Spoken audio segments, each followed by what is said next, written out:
All right, Darksiders, so flat out, we are going to address the issue of race going on in Falcon and the Winter Soldier. We will circle back to episode 2 and do a more traditional review because I thought it was fantastic and there's so much to talk about here in terms of the writing, the directing, the cinematography, the fight choreography. It was absolutely amazing. But I want to address this issue of race. And here's the reason why.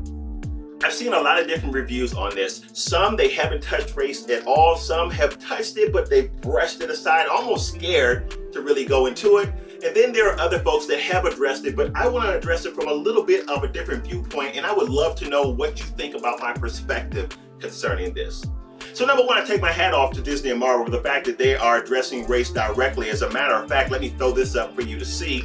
A lot of articles have gone out where they've said, listen, we're going to deal with this thing head on. This topic is core to this show. Now, you have some idea that that is the case when you see Isaiah Bradley in this show, because that is a reflection of the storyline in the comics where race is front and center with what's going on in that storyline. So if you are upset about the fact race is being addressed so heavily in this, then you probably shouldn't watch the other 4 episodes, because I think that we're going to peel more of that onion back as it deals with race and Falcon and the Winter Soldier. But let me tell you why it's such an important topic to explore here, and that is because of representation.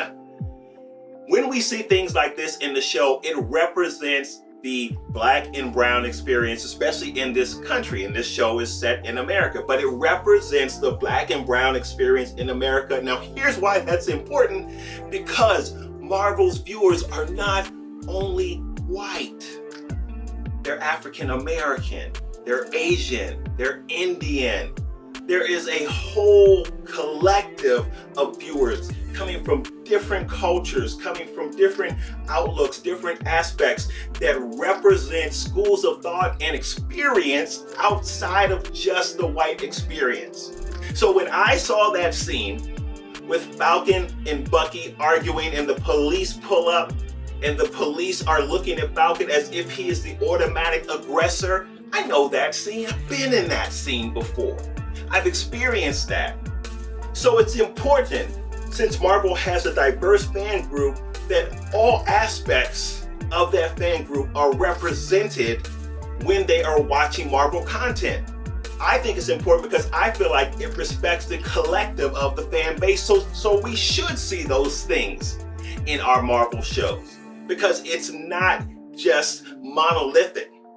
There is a whole group of us watching the shows, bringing a whole litany of experiences from our own lives, which we hope to see reflected in somehow, some way in the shows that we enjoy.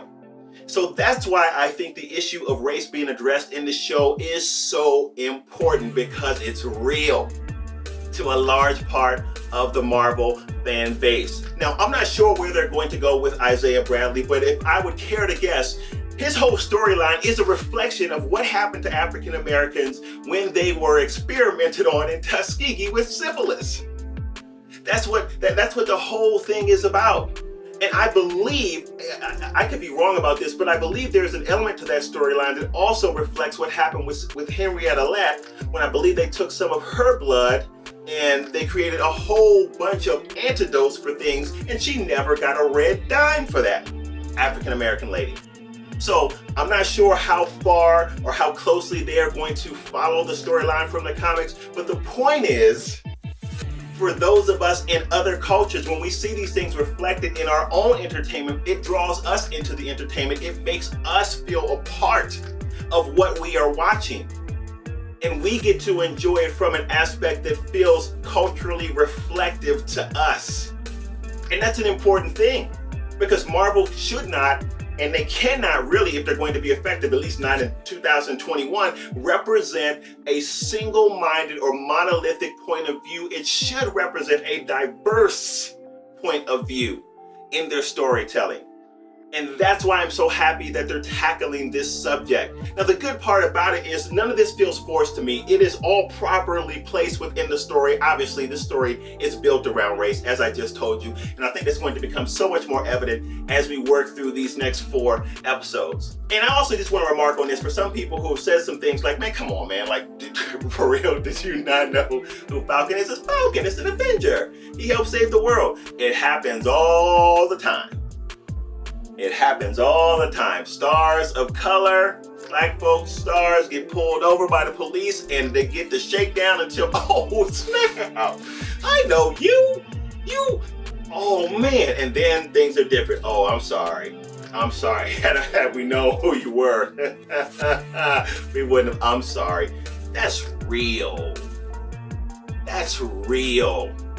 So for those who thought that was far-fetched, it wasn't far-fetched. It happens. Thanks for watching.